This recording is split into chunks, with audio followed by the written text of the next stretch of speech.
Rajkot range DIG Shri નિલિપરાય સાહેબના માર્ગદર્શન હેઠળ રાજકોટ ગ્રામ્ય જિલ્લામાં ઇમલા ગેંગ ઉપર ગુજસીટોક કાયદા હેઠળ ગુનો દાખલ કરવામાં આવ્યો છે.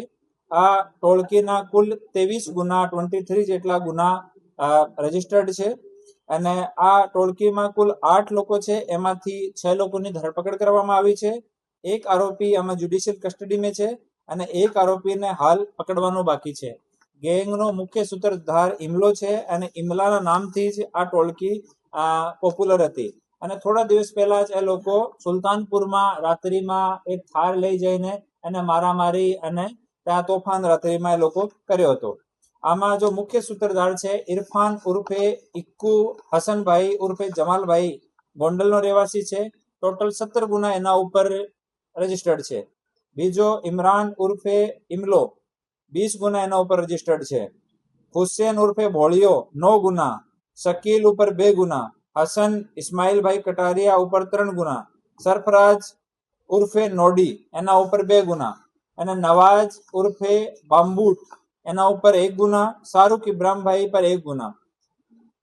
આમ અલગ અલગ આ લોકો ઉપર ટોટલ 23 જેટલા ગુના રજીસ્ટર્ડ છે.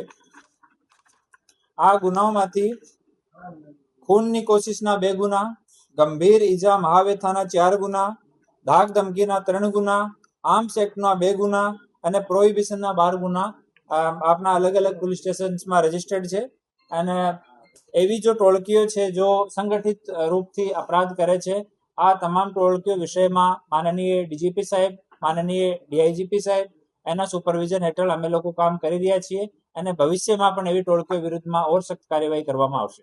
જે પણ માણસ જો ગુજસીટોકનો કાયદો છે, જે પણ માણસ સંગઠિત થઈને અને ભય ફેલાશે અને કોઈ પ્રકારનો ગેરકાયદેસર કામ કરશે, એમાં જે પણ કડીથી કડી કાર્યવાહી કાનૂની રૂપથી થઈ શકશે એવો અમે અને અમારી ટીમ પૂરો પ્રયાસ એના માટે કરીશું.